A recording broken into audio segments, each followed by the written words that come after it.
dari kota Yogyakarta.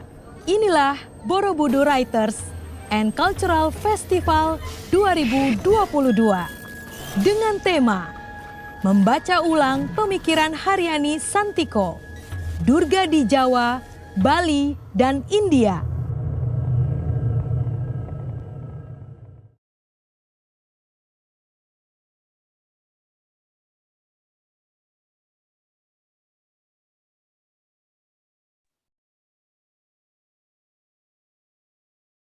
Selamat sore semua hadirin yang terhormat yang telah bergabung di dalam acara ceramah umum seri kedua pada hari ini sebagai salah satu rangkaian di dalam acara Borobudur Writers and Cultural Festival pada tahun 2022 ini, yang pada kali ini akan disampaikan oleh Dr. Zulkifli B. Lubis, seorang ahli antropologi yang akan membawakan presentasi dengan judul Kuil-kuil Hindu Pemuja Durga di Indonesia Sekarang dan Ritualnya.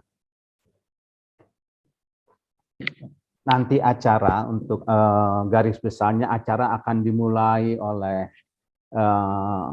setelah saya menyampaikan biodata Dr. Zulkifli Lubis, maka acara akan dilanjutkan dengan presentasi oleh Zulkifli Lubis, Dr. Zulkifli Lubis.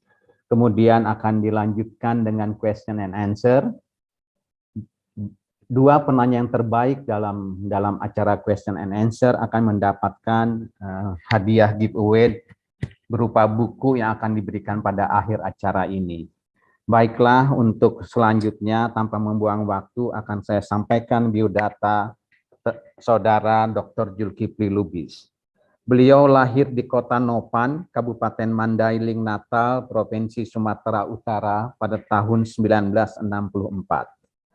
Beliau menamatkan pendidikan sarjana antropologi di Universitas Sumatera Utara pada tahun 1988, kemudian menyelesaikan pendidikan magister antropologi dan doktor antropologi di Universitas Indonesia masing-masing pada tahun 1996 dan 2017.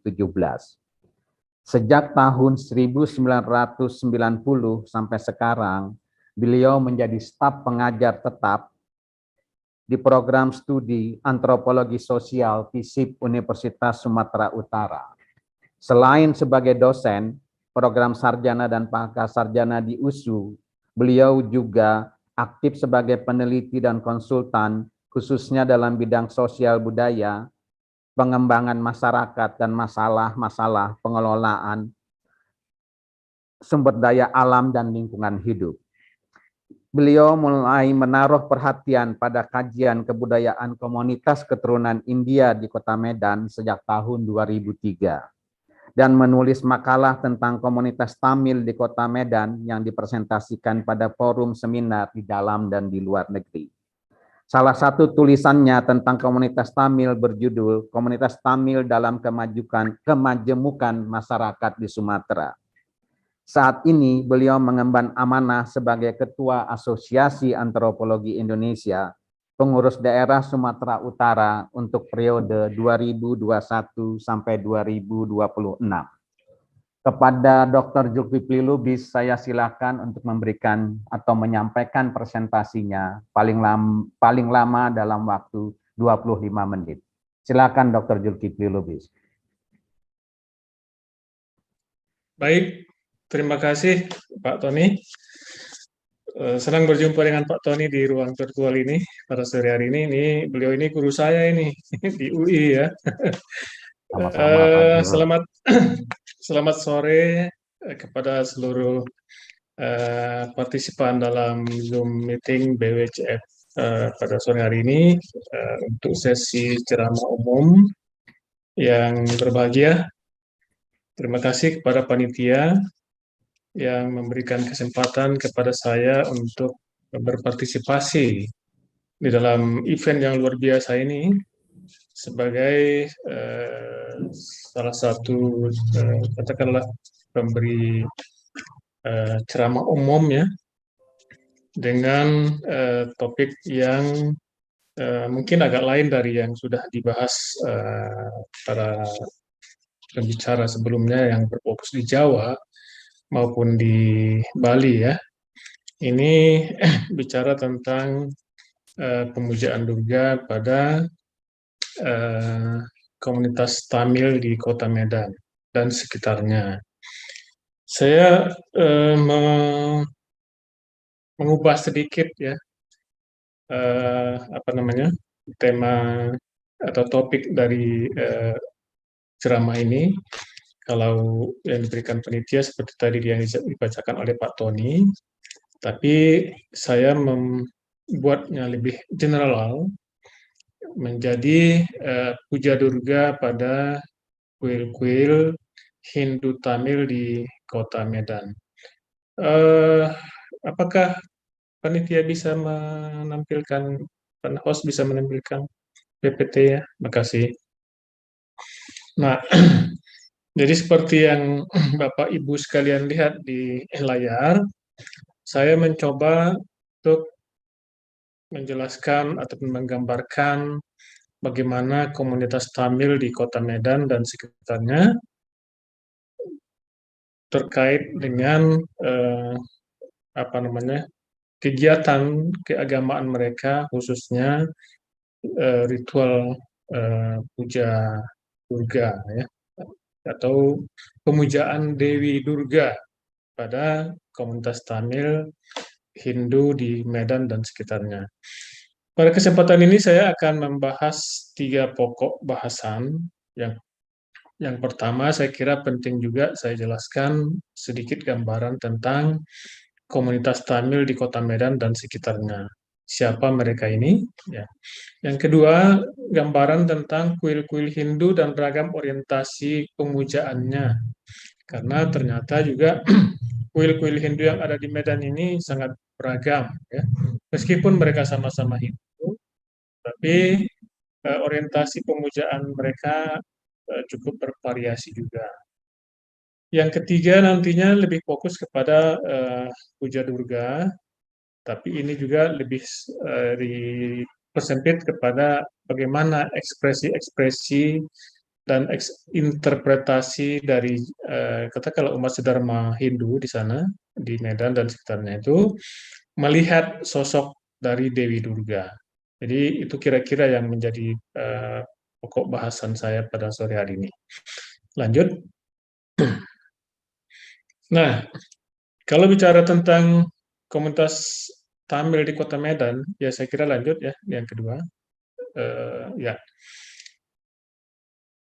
Komunitas Tamil ini adalah salah satu komunitas kalau dikatakan yang berasal dari migran, awalnya dulu migran dari India yang ada di Kota Medan selain orang Cina dan orang Tionghoa, maaf ya, dan orang Arab ya. Nah, di Kota Medan sendiri sebenarnya mereka itu cukup banyak ya konsentrasi pemukimannya. Saya perkirakan ada di sekitar 16 area pemukiman di pusat kota dan pinggir kota. Namun secara jumlah ya statistik saya tidak menemukan angka yang akurat ya bisa disampaikan. Tapi diperkirakan lebih dari 30 sampai 50 ribu ya warga Tamil di Kota Medan. Dan sebenarnya kehadiran orang Tamil di Kota Medan atau India pada umumnya cukup ikonik ya, karena mereka sebenarnya ada di pusat kota dan mereka satu bagian dari Kota Medan itu seringkali diidentikan dengan kampung atau pemukiman di mana orang-orang India bermukim, sehingga dikenal dengan nama yang juga teridentifikasi seperti nama India. Yang pertama dulu namanya Kampung Madras. Madras itu kita tahu adalah satu tempat di India, satu kota yang sekarang ini ada di Chennai ya. Tapi juga yang lebih populer sebetulnya adalah namanya Kampung Kling. Nah, ini sebutan kolonial sebetulnya ya. Sebutan kolonial untuk merujuk kepada pekerja-pekerja Tamil yang datang ke Medan pada saat itu. Tapi sekarang pada beberapa tahun terakhir ini kawasan di mana banyak situs orang-orang India termasuk Tamil di sana itu dilabeli sekarang atau dijuluki oleh pemerintah Kota Medan sebagai kawasan Little India-nya Kota Medan. Nah, tapi sebaran penduduk ataupun sebaran warga komunitas Tamil yang ada di Medan dan sekitarnya itu banyak ya tempatnya seperti yang saya tuliskan di sini, ada Helvetia, Rizky, Tuntungan, Batangkuis, Sentis, dan lain sebagainya. Tetapi juga mereka cukup banyak di luar kota atau di luar kota Medan ya, di kabupaten lain, di kota lain seperti Binjai, Lubuk Pakam, Tebing Tinggi, Kecamatan Siantar, dari Serdang sampai Asahan. Bahkan di kota Tebing Tinggi sendiri ada juga yang namanya Kampung Kling, itu dulu ya, yang merujuk kepada tempat di mana banyak orang Tamil bermukim. Dan secara umum orang Tamil yang ada di Kota Medan itu adalah penganut Hindu ya, mayoritas mereka adalah Hindu, tapi juga ada yang Buddha, Islam, Katolik maupun Kristen. Ya. Lanjut. Nah, kalau bicara tentang kapan mereka ada di Kota Medan, secara masif memang di awal di pertengahan abad 19. Tetapi secara historis berdasarkan bukti-bukti arkeologis, kehadiran orang Tamil di Sumatera Utara khususnya sudah cukup lama, dari abad ke-11 ya, berdasarkan temuan prasasti Lobutua di Barus, tapi juga berdasarkan temuan arca di kota Cina ya, dekat Medan pada abad yang sama. Nah, tapi yang paling masif kedatangan mereka kemudian adalah pada paruh kedua abad 19 ketika mereka didatangkan oleh para pengusaha perkebunan yang waktu itu mulai berkembang di Kota Medan sejak Jacob Nienhuys ya membuka perkebunan tembakau, maka untuk kebutuhan pekerja di perkebunan didatangkanlah orang-orang dari Tiongkok, dari India, dari Jawa juga ya. Memang yang paling banyak adalah orang Tionghoa dan orang Jawa. Orang India pada tahun 1898 tercatat 3.360 orang ya. Jauh lebih sedikit dari orang-orang Tionghoa dan Jawa. Dan yang datang ke Medan ini sebenarnya cukup beragam ya, bukan hanya orang-orang Tamil, tetapi ada juga orang-orang Sindhi, orang Chettiar, Barman, Telegu, Gujarati, Marathi, dan lain sebagainya. Juga Punjabi. Ya. Nah, di masa lalu, orang-orang Tamil bekerja di perkebunan itu spesifik biasanya bekerja untuk membangun jalan, membangun kanal, juga termasuk di bidang transportasi hasil kebun, menarik gerobak sapi ya, untuk mengangkut hasil-hasil tembakau dari kebun ke pos-pos pengangkutan di pinggir sungai maupun di rel-rel kereta api. Ya. Dan konsentrasi pemukiman mereka itu ada di sekitar 50 area di kawasan kebun ya yang ada di wilayah Medan dan sekitarnya. Lanjut.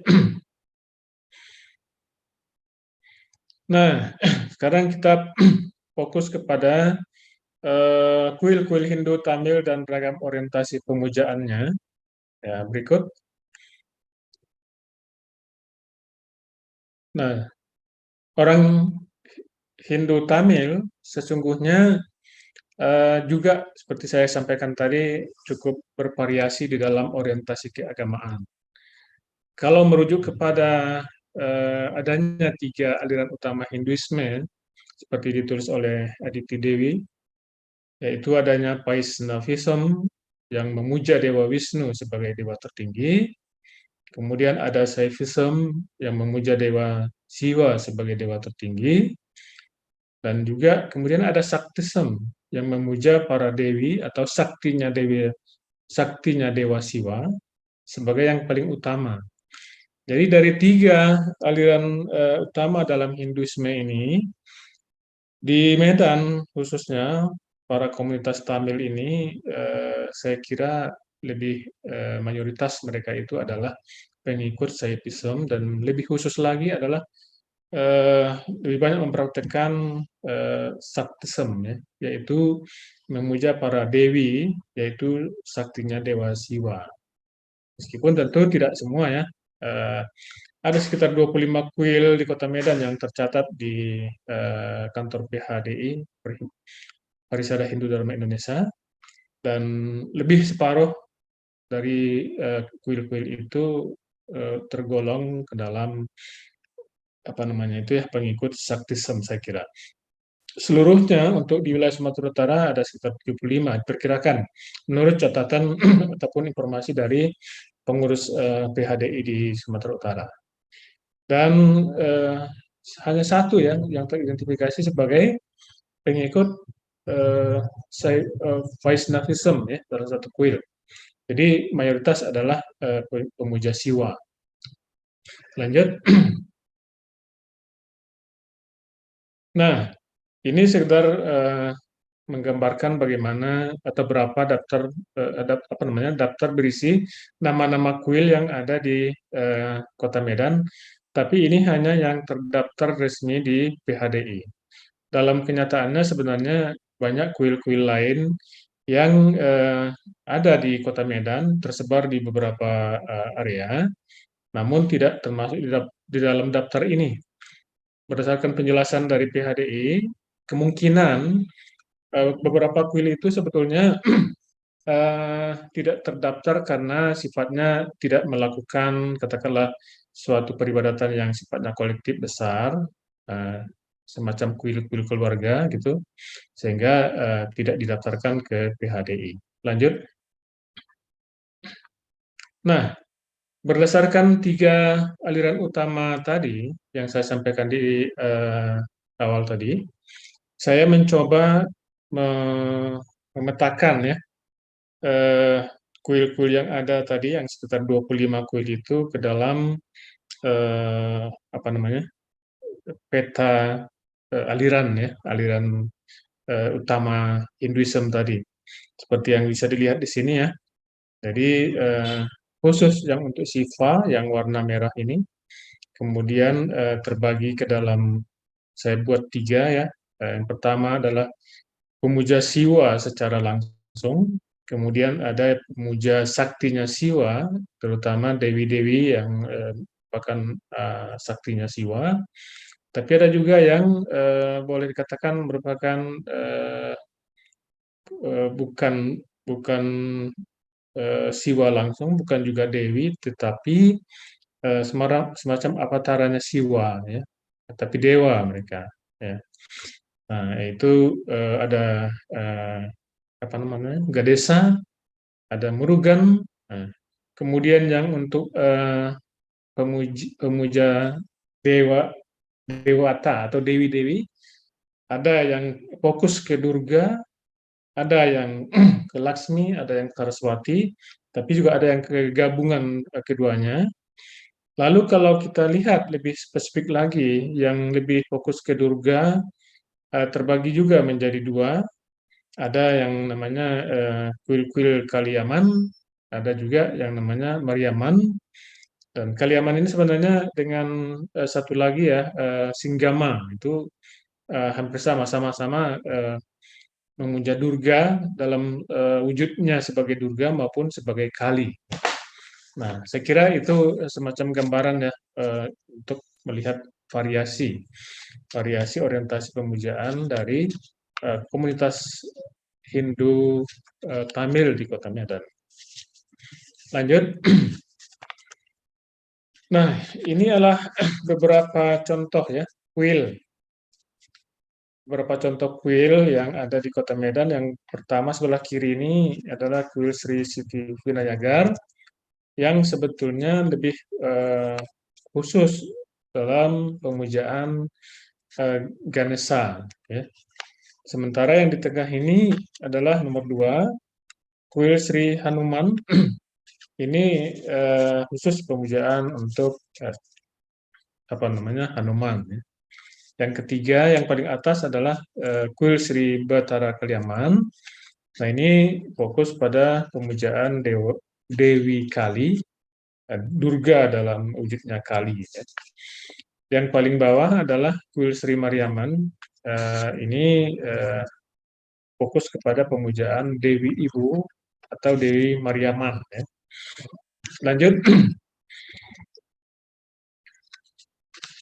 Nah, kalau kita bicara tentang bagaimana pemujaan Dewi Durga pada kuil-kuil di Kota Medan, maka seperti saya sampaikan tadi, sebetulnya secara umum kuil-kuil itu memuja Dewi Durga, terutama yang di kuil Sri Mariaman maupun di kuil Kaliaman. Ya.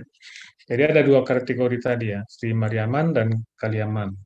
Tapi ada juga yang bisa disebut Kaliaman tadi, satu varian Singgama, ya, kuil Singgama. Lanjut. Nah, khusus untuk apa namanya, untuk kuil Sri Mariaman, ada beberapa katakanlah kuil yang memang tergolong masuk dalam kelompok perhimpunan Sri Mariaman kuil di Kota Medan, tapi juga ada yang tidak masuk dalam perhimpunan, tapi namanya tetap juga Sri Mariaman di beberapa wilayah Kota Medan maupun di luar kota seperti di Binjai, di tempat-tempat lain, di Deli Serdang gitu. Mereka melakukan beberapa kegiatan apa namanya, ibadah ya, persembahyangan yang sebenarnya di dalam apa namanya, di dalam prakteknya tidak hanya fokus kepada satu dewi seperti saya katakan tadi ya, Dewi Mariaman ya. Tergantung kepada katakanlah perayaan-perayaan tertentu, mereka sebetulnya boleh dikatakan melakukan pemujaan kepada sejumlah dewi yang ada maupun dewa-dewa yang ada di dalam apa namanya, kuil-kuil itu dibuatkan arcanya ya. Dapat saya sampaikan bahwa di setiap kuil-kuil Hindu Tamil di Kota Medan dan sekitarnya, susunan katakanlah ruang-ruang suci ya, ruang-ruang suci yang ada di dalam kuil itu biasanya terlihat ya di mana atau dewi mana yang menjadi fokus pemujaan mereka. Jadi misalnya kuil Sri Mariaman.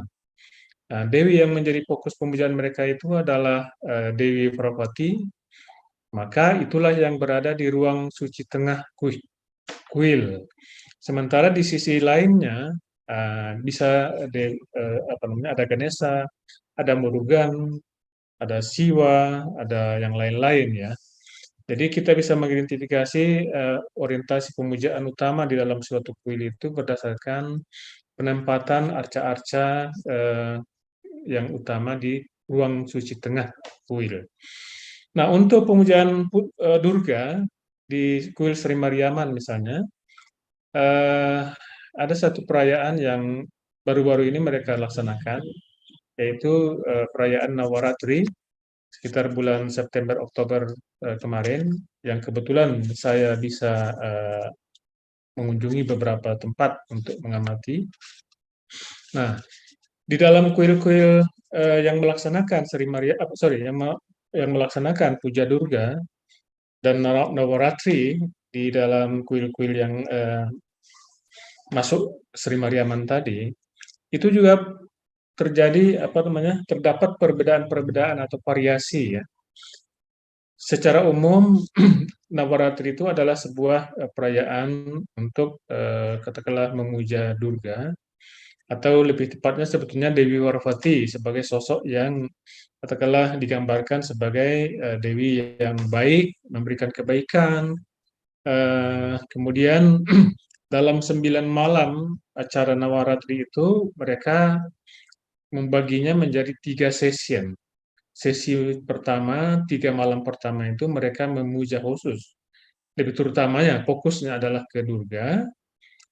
Dari Dewi Parvati dalam wujudnya Durga. Kemudian 3 malam berikutnya Dewi Parvati dalam wujudnya Laksmi, dan yang 3 malam berikutnya lagi Dewi Parvati dalam wujudnya Saraswati gitu.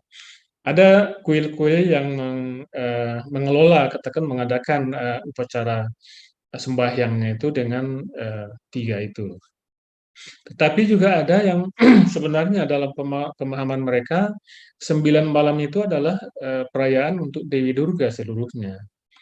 Dewi Durga dalam 9 nama. Jadi tidak ada pembedaan 3 malam Durga, 3 malam Laksmi, 3 malam Saraswati. Semuanya sebenarnya adalah pemujaan terhadap Dewi Durga, hanya dalam beberapa nama yang berbeda. Jadi ada semacam variasi juga dalam hal itu. Tapi pada malam ke-10, malam terakhir itu kemudian mereka merayakannya yang disebut dengan perayaan Pijaya Dasami, yaitu puncak acara sebetulnya, di mana setelah 9 hari mereka melakukan persembahyangan, mengharapkan berbagai kebaikan melalui Dewi Durga, kemudian mengharapkan dapat kesejahteraan dari Dewi Laksmi, dan juga mengharapkan pengetahuan yang bisa menjadi bekal kehidupan ke depan dari Dewi Saraswati, maka diharapkan paripurnalah upaya mereka untuk memperbaiki diri dalam 9 malam itu, merefleksikan diri. Pada malam ke-10, pada malam Pijaya Dasami itu, mereka kemudian merayakannya itu dalam bentuk kemenangan. Kemenangan Dewi Durga melawan, katakanlah di sini dalam istilah Mahisa ya, atau dalam penafsiran dari jemaahnya adalah kemenangan Dharma melawan Adharma, atau kemenangan kebaikan melawan ketidakbaikan. Itu sebetulnya intisarinya dari perayaan Navaratri yang diisi 9 malam, yang merupakan pemujaan kepada Dewi Durga. Nah, jadi Dewi Durga itu dalam beberapa kuil itu dipuji atau dipuja dalam 3 malam terutama. Kemudian Laksmi pada 3 malam berikutnya, lalu 3 malam terakhirnya adalah Saraswati. Dalam salah satu penafsiran dari jemaat Hindu Tamil di Kota Medan, ini sebenarnya adalah sebuah refleksi kehidupan, bagaimana kita atau seseorang penganut Hindu mencoba merefleksikan kehidupan mereka itu mulai dari ibaratnya seperti anak kecil yang dikandung. Dewi Durga adalah sosok yang memberikan kekuatan, perlindungan, daya hidup gitu. 3 malam pertama atau 3 bulan pertama dia dikandung seperti itu. Lalu 3 bulan kemudian, 3 malam Navaratri berikutnya itu dipahami sebagai bagaimana seorang ibu memberikan kesejahteraan kepada anaknya, dan kemudian 3 malam berikutnya merupakan simbolisasi dari bagaimana seorang ibu memberikan bekal pengetahuan kepada anaknya, sehingga dalam 9 bulan lahirlah seorang anak dengan persiapan yang cukup untuk menghadapi berbagai tantangan di kehidupannya kemudian. Kira-kira seperti itu salah satu interpretasi dari perayaan Navaratri di dalam kuil Sri Mariamman. Lanjut. Nah, sementara itu di beberapa kuil lain yang boleh dikatakan diberi label ya, nama-nama kuilnya itu tadi saya sampaikan ada Kaliaman, ada Mariaman, ada satu lagi yang namanya Singgama Kali ya. Nah, topik yang diberikan oleh panitia sebenarnya fokus pada Singgama Kali. Saya melihat di lapangan sebenarnya antara Singgama Kali dengan Kaliaman itu hampir sama. Salah seorang pinandita yang saya wawancarai menjelaskan bahwa perbedaannya adalah kalau kuil-kuil Singgama itu memuja Durga dalam sosoknya sebagai katakanlah dewi yang Queen Battle gitu ya, Battle Queen ya, semacam kemampuan dia melawan kejahatan, melawan raksasa kerbau itu. Lalu kemudian dia menggunakan kekuatannya itu yang disimbolisasi lewat berapa tangannya itu, ada yang 8, ada yang 6 gitu, dengan masing-masing memegang senjata. Nah, dalam pengertian seperti itu, menurut salah seorang teman saya, sebenarnya Dewi Durga itu menampilkan sosok sebagai katakanlah Dewi yang melawan musuhnya itu masih dalam katakanlah kondisi yang normal lah katakan ya, belum belum memperlihatkan wajah marah yang luar biasa. Tetapi ketika Dewi Durga kemudian memanifestasikan dirinya di dalam bentuk kali, nah atau ada juga yang menyebutnya batari ya, batri kali gitu, maka itu adalah wujud marahnya Dewi Durga.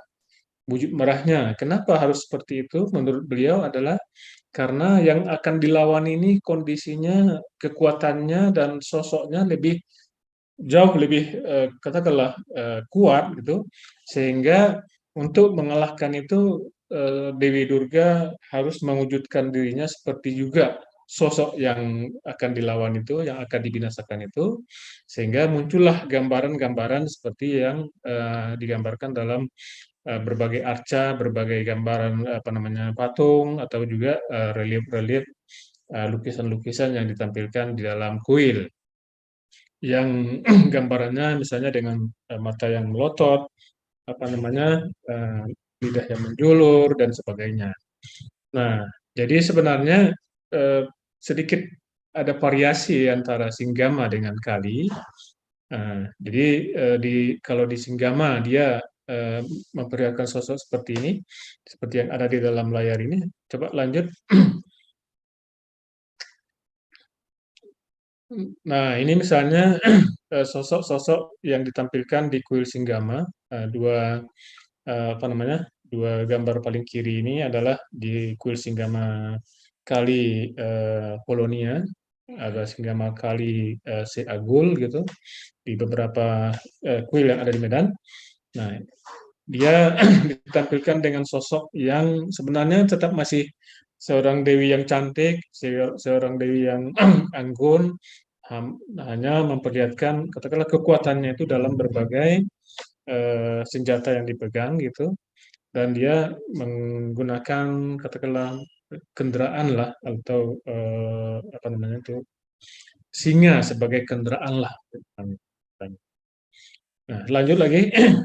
Kemudian pada kuil kuil kali, ya, ada kuil kali, kita bisa melihat sosok Dewi Durga yang lebih katakanlah itu agak seram gitu mukanya ya, yang menjulur lidahnya dan dia menggunakan katakanlah apa namanya kalung dari tengkorak kepala manusia dan menginjak yang namanya apa namanya raksasa yang dikalahkan.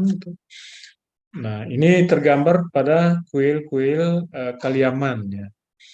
Saya tidak bisa mengikuti beberapa apa namanya kesempatan karena tidak sesuai dengan waktunya, khusus upacara-upacara ritual di kuil-kuil Kaliaman dan Sri Singgama, sehingga saya hanya bisa menampilkan gambaran-gambaran yang disampaikan pada apa namanya relief candi apa namanya kuilnya maupun lukisan-lukisan yang ditampilkan di ruang-ruang kuil itu.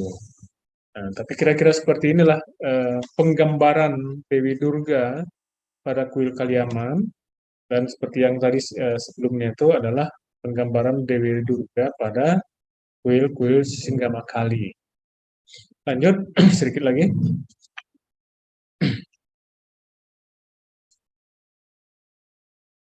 Nah, ini adalah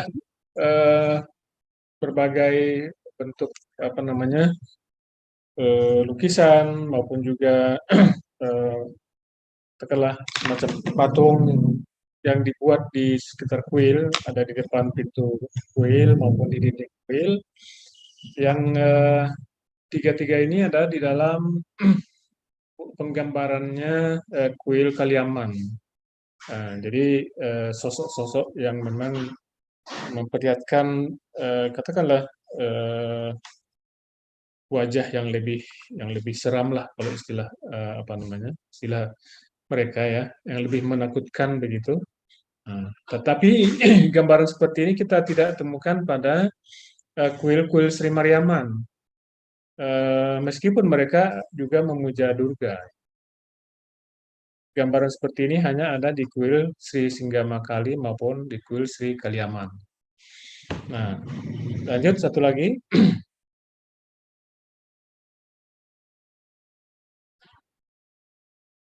Nah, selain daripada kuil-kuil yang tadi yang masuk dalam kelompok Kaliaman, Sri Singgama maupun Singgama Kali dan Pariaman ya, tiga itu.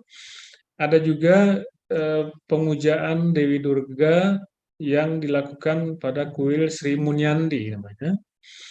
Namun di sini yang menjadi fokus adalah yang mereka sebut sebagai semacam pengawal dari Dewi Durga, yaitu Munyandi, Madurai Wiren, dan juga Sanggeli. Menurut salah seorang informan saya, Munyandi sebenarnya adalah masih avatarannya Dewi Siwa. Tapi Wiren dan Sanggeli merupakan sebetulnya sosok manusia yang kemudian dijadikan semacam dewa. Nah, jadi Munyandi adalah katakanlah manifestasi Dewa Siwa, Wiren dan Sanggeli adalah manusia yang kemudian bertransformasi menjadi dewata gitu ya. Nah, di sini sebetulnya sosok dari Dewi Durga dalam bentuk katakanlah yang menyimbolkan kekuatan dengan senjata dan juga singanya menjadi sentral. Namun yang kemudian lebih menonjol adalah pemujaan pada tiga sosok yang ada dianggap sebagai pengawalnya tadi.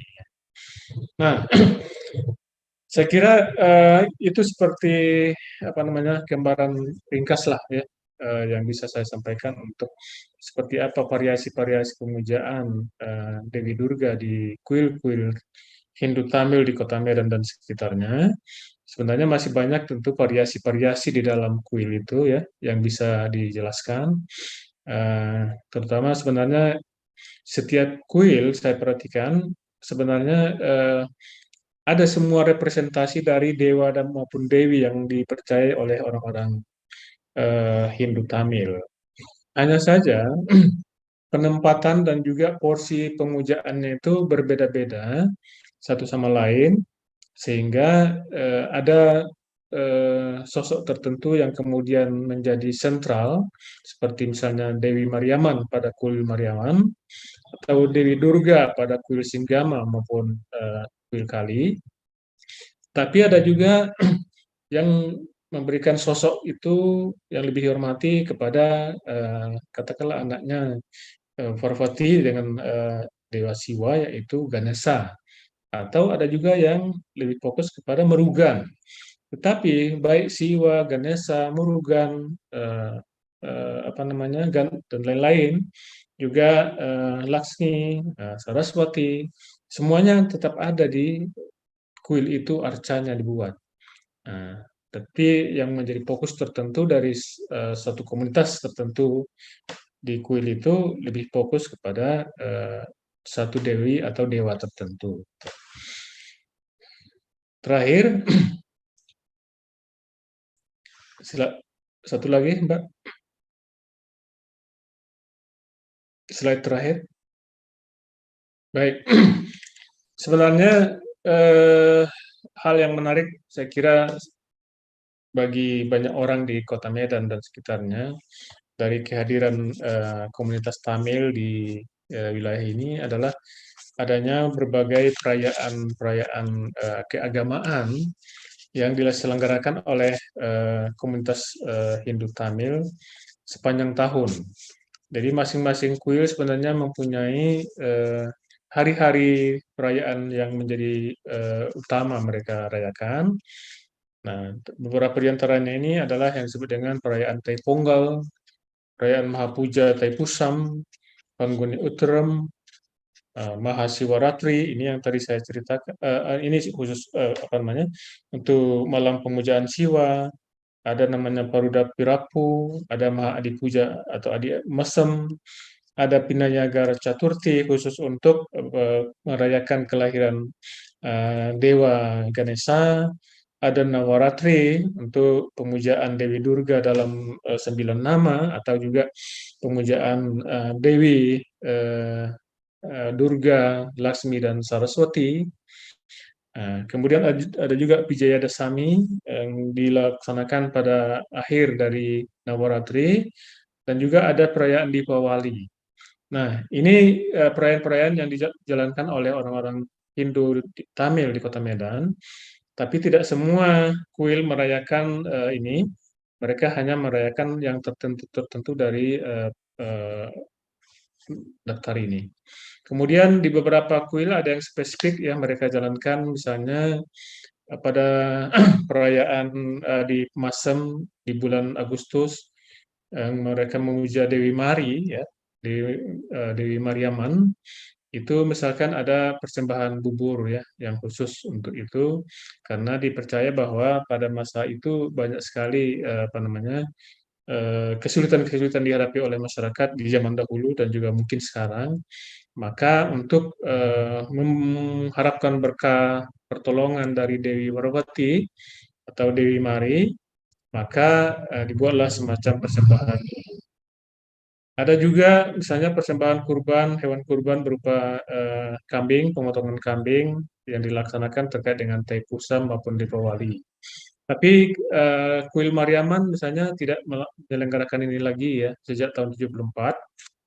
Tapi masih ada beberapa kuil lain yang menyelenggarakannya, terutama di kuil-kuil Singgama dan Kali. Nah, ada juga kegiatan-kegiatan spesifik yang menarik perhatian adalah tradisi menusuk lidah atau menusuk bagian tubuh lainnya bagi orang-orang yang punya niatan atau nazar, ya, tertentu pada perayaan Penghuni Uttram misalnya. Itu juga menjadi perhatian banyak orang di Kota Medan, ya.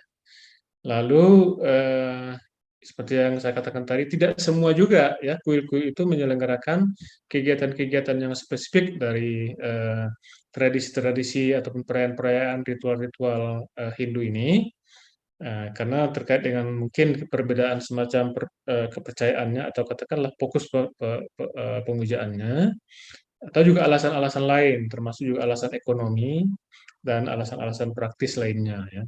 Sehingga kita bisa melihat ragam-ragam perayaan itu diselenggarakan oleh kuil-kuil yang berbeda pada waktu-waktu tertentu sesuai dengan kalender Tamil, dan itu menjadi semacam ikon sekarang ini, ikon pariwisata, karena mereka juga menyelenggarakan itu dalam event yang besar dan dilakukan pawai-pawai keliling kota untuk katakanlah mengarah semacam kereta kencana dan juga berbagai katakanlah hiburan, nyanyian, musik dan sebagainya itu dipertontonkan pada saat itu sehingga menarik perhatian masyarakat lain. Nah, untuk di Binjai misalnya, perayaan Taipusam itu sudah menjadi perayaan bersama dengan umat-umat lain, ya, artinya dirayakan bersama-sama dengan umat lain juga dengan berbagai atraksi seni budaya yang menjadikan itu satu katakanlah event yang menarik untuk masyarakat di Kota Binjai. Nah, jadi kehadiran orang-orang komunitas Tamil, ya, yang merayakan perayaan-perayaan Hindu, ya, terkait dengan agama mereka, justru sekarang ini menjadi semacam selain untuk mereka sebagai bagian dari ibadah, tapi bagi masyarakat sekitarnya merupakan bagian dari atraksi, ya, atraksi budaya yang menarik, gitu, ya. Saya kira itu yang bisa saya sampaikan sebagai katakanlah gambaran umum bagaimana komunitas Hindu Tamil di Kota Medan melakukan ataupun mempraktekkan puja Durga di beberapa kuil. Saya akui memang ini bukan suatu gambaran yang detail, mengingat waktu untuk mendalami ini juga saya sangat terbatas, dan juga momen ketika katakanlah perayaan-perayaan yang terkait khusus dengan seperti misalnya di kuil Singgama Kali maupun Kaliaman, pada saat saya melakukan kajian lapangan ini sedang tidak ada momennya sehingga Oke, tidak mendapatkan kesempatan. Demikian saya kira Pak Tony. terima Mohon maaf kasih atas segala Dokter. kekurangannya. Terima kasih atas perhatiannya. Saya kembalikan. Terima kasih Dokter Zulkifli Lubis atas presentasinya sangat menarik. Kita ada beberapa pertanyaan Pak Zulkifli Lubis. Nanti mohon saya bacakan, nanti akan bacakan dan mohon jawab satu persatu. Ada pertanyaan dari M. Yusuf, Aca, Albertus Bambang Supriyanto, dan Ajeng Araini Kasih. Saya mulai dengan pertanyaan Albertus Bambang Supriyanto. Selamat sore Pak Zulkifli Lubis, cukup menarik pemaparannya. Yang ingin saya tanyakan, adakah perbedaan penghijauan tahan Dewi Durga pada kuil Singgama dan Kaliaman? Dalam pengertian saya, di Singgama menunjukkan sifat keibuan yang melindungi anaknya, sedangkan Kaliaman lebih menunjukkan kekuatan yang menghancurkan.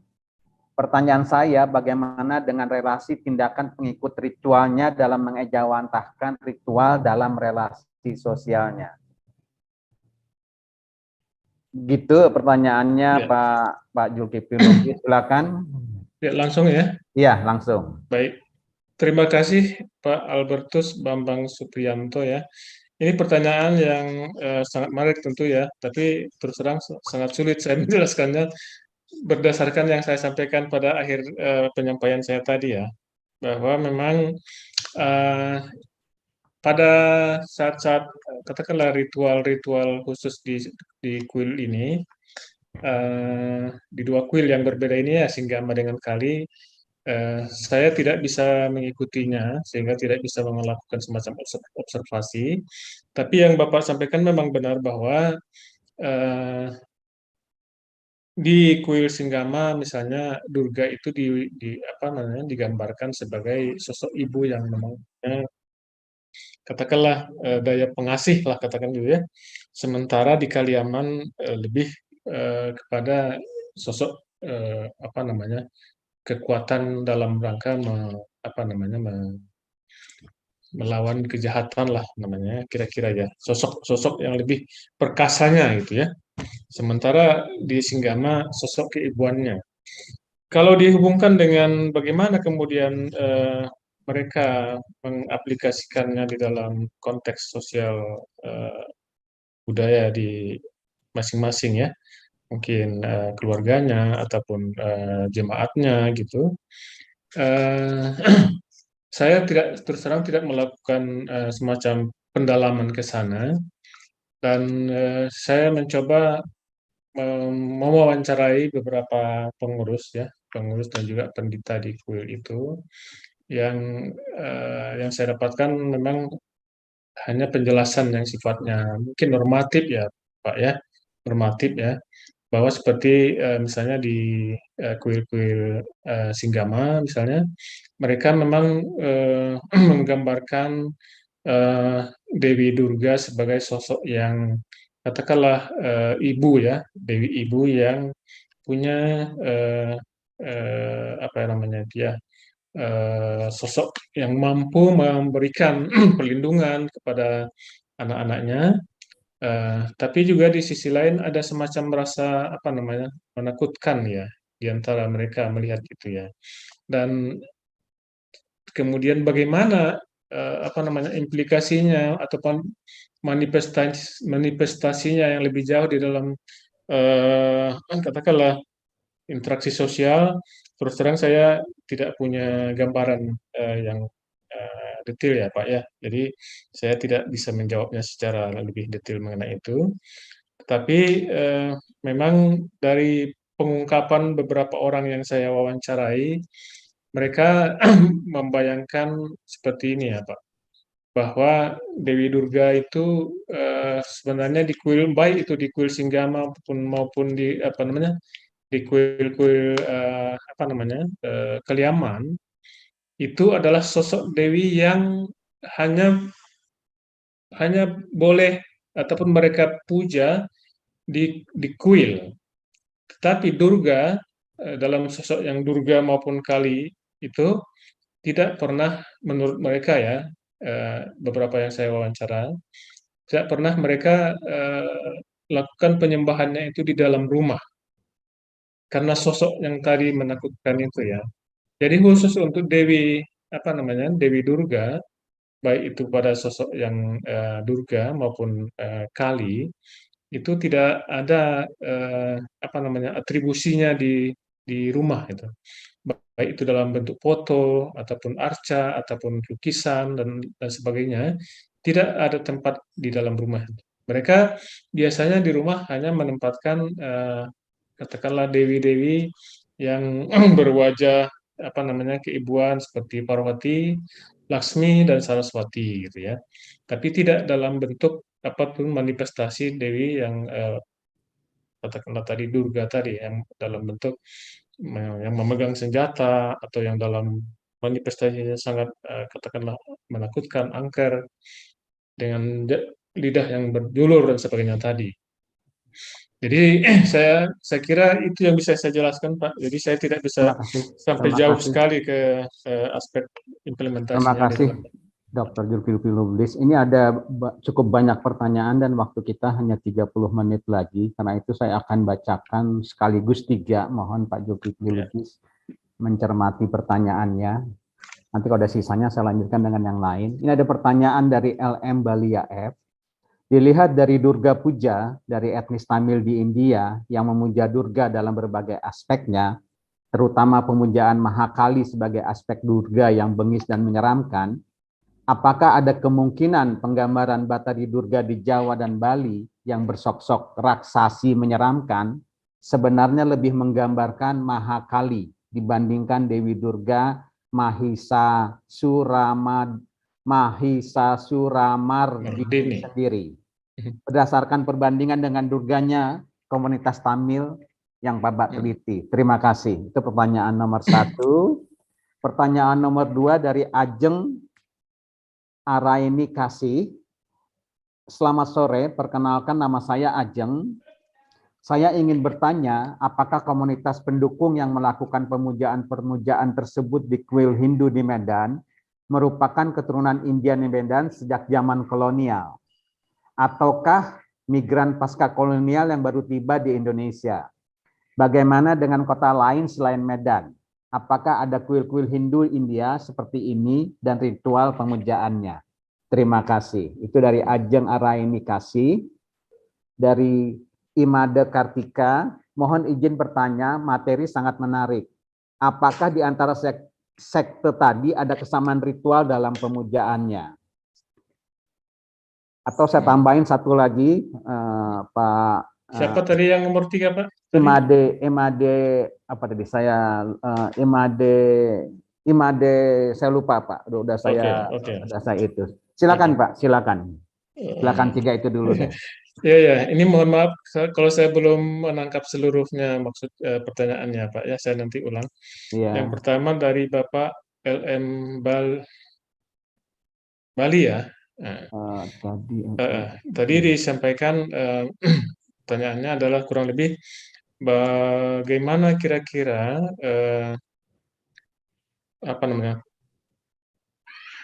penampilan ataupun untuk perwujudan dari Durga di kuil-kuil di India atau dalam hal ini direpresentasikan oleh orang kuil-kuil Tamil di Kota Medan jika dibandingkan dengan kuil-kuil apa namanya, perwujudannya di Jawa yang digambarkan tadi sebetulnya seperti Durga itu adalah Mahakali di Jawa ya. Kurang lebih seperti itu kalau nggak salah ya, ya, Pak ya. Betul. Nah, kalau saya ikuti dari gambaran-gambaran yang disampaikan oleh beberapa beberapa presenter yang menggambarkan tentang Durga di Bali atau juga berdasarkan sedikit bacaan saya tentang bagaimana penggambaran Durga di Bali seperti yang itu di Jawa Timur yang disampaikan oleh Ibu Haryani Santiko gitu. Di sana sebenarnya kalau melihat cirinya itu memang lebih tepat saya kira disebut Durga dalam wujudnya sebagai Mahakali ya. Jadi bukan durga seperti yang durga di dalam katakanlah kuil-kuil Singgama di sini, tetapi durga dalam wujud Mahakali seperti yang ada di kuil-kuil Kali gitu ya. Mhm. Begitupun di kuil-kuil Kali di sini juga kalau kita perhatikan ya apa namanya representasi dari patung ataupun juga arca atau lukisan-lukisan yang dibuat di kuil Kaliaman, saya kira masih jauh lebih soft lah daripada yang dilihat bisa kita lihat dari gambaran-gambar seperti di Bali terutama ya. Tapi kalau di kuil apa namanya di arca-arca yang ada di Jawa seperti yang ditampilkan oleh beberapa presenter tadi saya lihat memang di arca kan tidak terlihat ya, tidak terlalu terlihat bagaimana seramnya. Yang terlihat kan hanya dari atribusinya yang menggunakan berbagai apa namanya perlambang katakanlah keganasan gitu ya, seperti tengkorak atau apa namanya kepala kepala orang yang dijinjing gitu ya. Mhm. Nah di kuil Kaliaman itu ada. Nah, tapi di kuil Sri Maria, sorry, di kuil Singgama sebenarnya eh, tidak seseram itu ya, tidak apa itu ya, apa namanya, bukan seseram lah maksud saya, tidak se eksplisit itu menggambarkan musuh itu. Mhm. Nah, jadi saya kira saya sepakat kurang lebih dengan apa yang disampaikan Oke. oleh Pak LM ini bahwa penggambaran Durga di Jawa yang dengan gambaran yang sangat katakanlah eksplisit dengan tampilan yang menakutkan tadi Mhm. sebenarnya itu adalah Mahakali seperti yang Oke. ada di kuil-kuil Kaliaman di Kota Medan. Itu mungkin jawaban saya Pak untuk Iya. Pak LM Bali. Ada pertanyaan Imade Kartika? Ajeng dulu ya. Oh, Ajeng, silakan Ajeng. Ya, Ajeng, ya. Ajeng Ajeng, ya. dulu. Ya. Nah, komunitas-komunitas Tamil yang ada di Medan sebenarnya itu keturunan generasi ketiga atau keempat ya dari mereka-mereka yang datang dulu di abad ke-19 sebagai pekerja. Nah, jadi memang komunitas Tamil di Kota Medan pada awal-awalnya adalah sebetulnya merupakan komunitas yang secara sosial ekonomi dan strata sosial di India itu berada pada level yang katakanlah relatif disebutkan di bawah ya. Jadi mereka yang didatangkan sebagai pekerja-pekerja di perkebunan itu bukanlah katakanlah level strata sosial di India yang memang ada di atas gitu. Oleh karena itu, memang kalau kita perhatikan bagaimana kemudian mereka merepresentasikan kegiatan-kegiatan peribadatannya di Kota Medan dalam bentuk-bentuk bangunan-bangunan kuilnya, ya Mhm. itu memang terlihat ya bahwa aspek strata sosial ekonomi yang lebih apa namanya yang lebih mungkin lebih eh, rendah dibandingkan dengan yang katakanlah di India itu masih terlihat. Tapi begitupun sebenarnya saya kira pada mungkin 3 atau 4 dekade terakhir ini mobilitas sosial orang-orang India Tamil ini cukup cepat. Mereka juga sudah berada di berbagai sektor kehidupan yang membuat mereka secara ekonomi juga maju. Maka sebagian dari mereka yang maju ekonominya ini dan tokoh-tokoh yang sudah muncul di berbagai sektor seperti ekonomi, terutama di bidang bisnis ya, eh, mereka kemudian sangat aktif membangun ataupun merenovasi kuil-kuil yang ada di Kota Medan. Dan saya perhatikan yang paling terlihat itu adalah kuil-kuil Sri Mariaman. Beberapa kuil Sri Mariaman yang ada di Kota Medan dan sekitarnya itu relatif secara katakanlah fisiknya kelihatan cukup megah dan besar. Juga kuil-kuil seperti Siti Vinayagar ya yang menjaga desa itu adalah bangunan-bangunan yang dibangun berdasarkan atau atas kontribusi dari orang-orang kaya lah katakan ya dari orang Tamil gitu. Nah, tapi banyak kuil-kuil katakanlah kuil Singgama di Kota Medan yang ukurannya relatif kecil, belum semegah apa namanya bangunan-bangunan yang lain. Nah, dan itu mungkin mencerminkan juga kondisi sosial ekonomi dari komunitas yang ada di sekitarnya. Dapat saya sampaikan bahwa secara umum kuil-kuil yang ada di Kota Medan itu sebetulnya adalah eh, katakanlah dibangun satu kuil misalnya dibangun di suatu tempat dan keluarga-keluarga yang membangun kuil itu biasanya ada di sekitar kuil itu tempatnya itu. Jadi rumah-rumah pemukiman mereka ada di situ. Jadi bisa kita identifikasi kuil ini biasanya adalah dibangun oleh keluarga ini dan keluarga itu ada di sekitarnya. Rata-rata seperti itu yang ada di Kota Medan. Sehingga apa namanya? Meskipun meskipun katakanlah cara-cara maaf, meskipun pada dasarnya mereka adalah keturunan kedua, ketiga, atau keempat dari migran Tamil yang datang pada abad 19 ke sini, tapi interaksi mereka dengan orang-orang Tamil, khususnya di Malaysia, di Singapura, bahkan ke India juga semakin intensif belakangan ini, sehingga imajinasi, katakanlah penafsiran tentang bagaimana pemujaan terhadap dewata ataupun dewi-dewi itu boleh dikatakan lebih orientasinya lebih ke India tetap ya, sehingga yang disampaikan oleh Pak Balik tadi bahwa gambaran tentang katakanlah puja Durga di India itu kurang lebih hampir samalah dengan gambaran puja Durga pada komunitas komunitas Tamil Hindu di Kota Medan itu. Yang berbeda dengan di Jawa.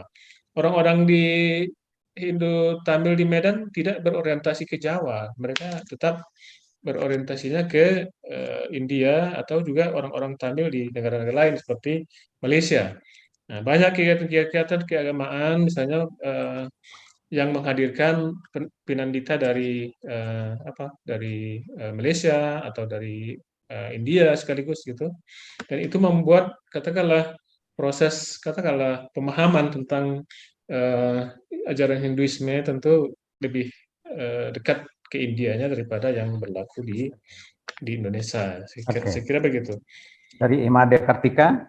Yang Pak dari Imade Kartika tadi belum dijelaskan tadi pertanyaannya secara detail, Pak.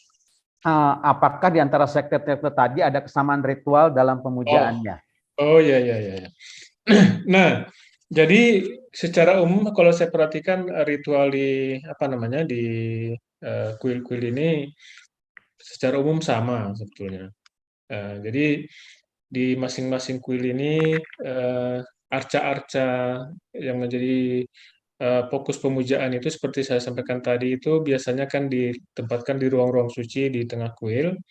Ada saya ambil contoh misalnya ya di kuil Sri Mariaman ada lima ruang suci di sana. Yang di tengah itu adalah ruang di mana arca Dewi Mariaman atau Parvati ditempatkan. Lalu di sebelah kanannya adalah Dewa Ganesha, di sebelah kirinya adalah Murugan. Yang keduanya ini adalah dianggap sebagai anaknya Dewi Parvati bersama Siwa. Arca Siwanya sendiri diletakkan di paling kanan, di sisi paling kanan, dan di sisi lainnya ada Wisnu gitu. Nah, tapi di tempat lain misalnya ada kuil Murugan, ya, kuil Murugan. Nah, yang di tengah adalah sosok Murugan, Dewa Murugan. Nah, di sisi yang lainnya itu nanti ditempatkan ada Pariaman atau ada Laksmi, ada Saraswati gitu ya, ada Ganesha gitu. Nah, jadi perbedaannya saya kira pada perbedaan fokus yang menjadi orientasi pemujaannya. Meskipun dalam katakanlah kegiatan mereka beribadah di kuil, semua itu dipuja. Ada tahapan ya. Yang selalu dipuja pertama adalah Ganesha dan itu berlaku untuk semua kuil. Nah, kuil Arca Ganesha yang pertama dipuja karena menurut keyakinan mereka Ganesha ini adalah sosok yang memberikan eh, menghilangkan rintangan gitu. Nah, baru kemudian ke sosok yang berikutnya bergilir ya. Jadi kalau dikatakan soal perbedaannya, saya kira hanya pada perbedaan katakanlah orientasi utamanya dan juga kidung-kidung sucinya ya. Saya sendiri memang tidak bisa memahami bahasa Sanskerta atau bahasa Tamil yang digunakan pada saat mereka melakukan bajan misalnya, menyanyikan kidung suci. Tapi saya coba lihat dari salah satu buku yang disampaikan ke saya. Secara umum dia ada fokus-fokus tertentu memang ke kalau ke Dewi Durga seperti ini bajannya, kalau ke Dewi Laksmi seperti ini dan ke yang lain-lain gitu ya. Tapi itu ada seluruhnya disembahyangi lah begitu kira-kira. Oke. Nah, variasi ada tapi secara umum ada pola yang sama. Saya kira gitu. Oke. Terima kasih Pak Zulkifli Lubis. Ini ada 3 pertanyaan, tapi yang dari Yusuf, dari Purwanti Kusumasning Tias, dan dari Kai Blokor. Ini kita ada waktu 10 menit lagi Pak Zulkifli Iya, Lubis. Pak. Setelah itu kita 5 menit harus membagikan giveaway itu untuk penanya terbaik. Nah, tapi jadi mohon maaf dalam 10 menit ini dijawab, tapi yang M. Yusuf sebetulnya sudah terjawab tadi. Tapi saya bacakan saja, ini tidak perlu dijawab lagi. Mohon pandangan Pak Zulkifli Lubis tentang beda wujud Durga dan Dewi Kali secara karakternya. Terima kasih. Tadi sudah jelas dalam paparannya, sudah dijelaskan soal itu. Dari Purwanti Kusumaning Tias, ada pertanyaan. Bagaimanakah gambar Durga dan Kali pada arca-arca di tempat ibadah di Medan mengindikasikan jejak perpaduan budaya pada ritual Hindu Tamil di Medan dengan kebiasaan setempat di Medan? Mohon penjelasannya. Itu pertanyaannya dari Purwanti Kusumaning Tias. Adakah indikasi perpaduan budaya ritual Hindu Tamil di Medan dengan kebiasaan setempat di Medan? Dengan budaya setempat. Budaya setempat. Oh iya, oke. Ya, itu yang kedua dari Kai Blokor ada 2 pertanyaan. Apakah ada semacam kitab penuntun atau SOP upacara yang menjadi pegangan atau rujukan bersama bagi semua kuil Tamil di Sumatera Utara, terutama terkait pemujaan kepada Dewi Durga? Jadi ada kitab penuntunnya enggak yang menjadi pegangan untuk rujukan pada semua kuil Tamil di Sumatera Utara, terutama berkaitan dengan pemujaan kepada Dewi Durga? Kedua, menurut Bapak Vijaya Dasami, itu apakah analog dengan pelukatan atau peruwatan sebagai penghapus mala atau dosa, sebagaimana yang ada di kisah Sumadala dan lain-lain? Begitu pertanyaannya. Silakan Pak Zulkifli Lubis untuk menjawab. Ya, terima 10 menit kasih. ya. 10 menit ya. Dari Ibu Purwati tadi ya, apakah ada kira-kira kemungkinan perpaduan antara arca-arca yang ada di kuil-kuil Durga maupun Kali dengan budaya lokal ya? Saya kira tidak ada ya. Saya tidak melihat adanya masuk unsur-unsur lokal di dalam seni pemahatan ataupun pembuatan arca ya. Khusus untuk arca-arca yang dilakukan persembahyangan di dalam ruang suci itu ada juga yang masih didatangkan dari India ya. Dan tidak ada tukang-tukang apapun atau seniman-seniman lokal yang bekerja di sana.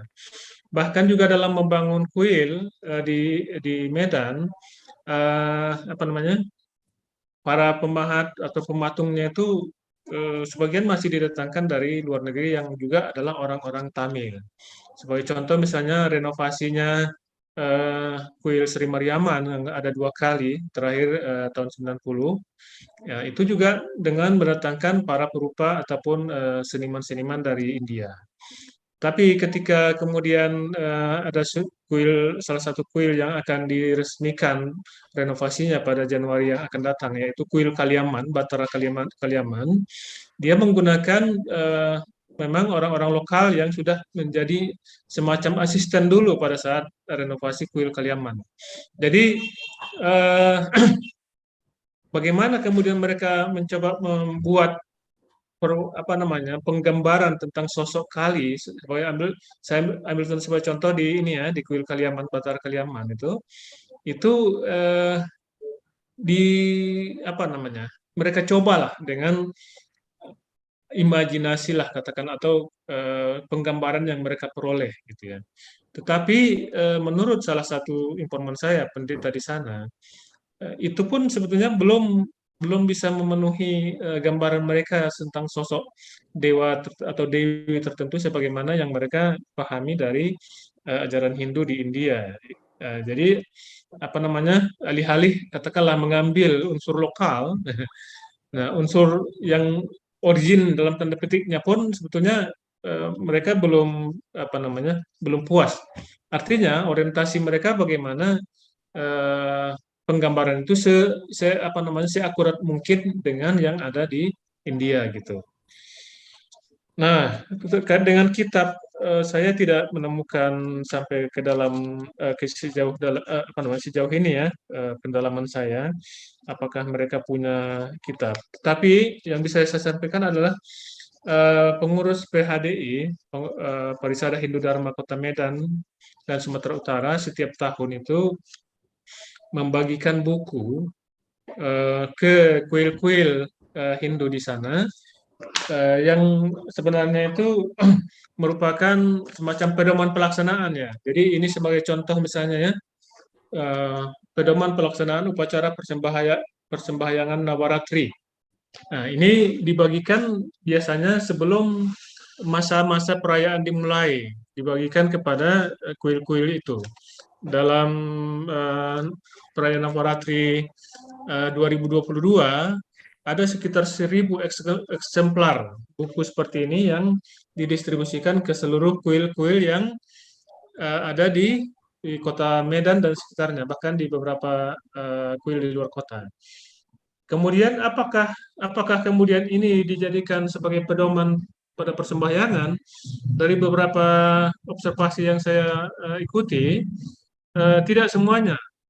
Bahkan mereka sudah punya masing-masing apa sendiri ya, buku panduan sendiri dari kuilnya, dari pendetanya. Ketika ini datang kemarin dikirim oleh Parisada Hindu Dharma Kota Medan, mereka tidak semua menggunakan ini. Di beberapa ada ya, ada ini berisi bajan-bajan ya. Mereka menggunakan ini sebagian, tapi sebagian lain tidak menggunakannya. Jadi saya kira tidak bisa dikatakan ada satu panduan. Masing-masing sebetulnya sudah punya katakanlah panduan sendiri, tapi ada upaya dari Parisada Hindu Dharma untuk memberikan semacam katakanlah pedoman umum, silahkan dipakai ataupun tidak dipakai, kira-kira begitu saya kira. Gimana? Apakah itu analog dengan perawatan Pak Zulkifli Lubis? Gimana Pak? Menurut Bapak Vijaya Dasami, iya, apakah itu analog dengan perawatan atau sebagai penghapus mala atau dosa? Ya. Sebagaimana yang ada di kisah Sudamala. Kalau dari penjelasan seorang pendeta di Kuil Sari Mariaman Binjai yang saya peroleh ya, jadi dia menggambarkan bahwa 9 malam itu adalah sebuah proses penyucian diri. Jadi penyucian diri lah, artinya ketika seseorang keluar di malam ke-9 dan merayakan Vijaya Dasami pada malam ke-10, maka sebenarnya itu dimaknai sebagai seharusnya sudah bersih dari segala dosa dan katakanlah pikiran-pikiran yang buruk gitu ya. Nah, kalau dianalogikan mungkin kurang lebih hampir sama ya. Jadi semacam penyucian diri. Cuma menyucikan diri sendiri, bukan diruat oleh katakanlah pihak lain gitu ya. Mereka sendiri yang melakukan ruat diri sendiri ya. Mungkin begitu ya. Terima kasih banyak Pak Zulkifli Lubis atas presentasinya yang sangat menarik. Begitu juga dalam question answer-nya. Pertama-tama saya mau juga mengucapkan terima kasih sekali lagi kepada semua hadirin yang saya barangkali Amalia Pulungan, saya bisa sebutkan salah satunya, Nungki Mbak Nungki, Diana Butler, kemudian ada Cokorda Alit Artawan, kemudian ada juga Wicaksana, Rektor ISBI, kemudian ada Mbak Ketut Yuliarsa, bukan Mbak Ketut Yuliarsa dan lain-lainnya. Saya ucapkan sekali lagi terima kasih, dan izinkanlah terakhir saya menyampaikan pemenang dari penanya yang terbaik, meskipun bukan berarti yang lain ini, karena kita hanya memilih 2 orang saja, yaitu pertama Albertus Bambang Supriyanto, dan yang kedua adalah Ajeng Aryani Kasih. Keduanya akan mendapatkan giveaway berupa buku. Saya kira Bambang dan Ajeng dapat menghubungi panitia melalui email yang sudah dikirimkan dalam chat kira-kira ke pemenang. Saya ucapkan sekali lagi selamat kepada pemenang, dan sekali lagi saya ucapkan terima kasih kepada semua hadirin yang yang bergabung di dalam acara ceramah umum ini. Sekali lagi terima kasih. Salam budaya. Terima kasih Pak Lubis. Sampai jumpa di sesi acara berikutnya. Terima kasih semuanya.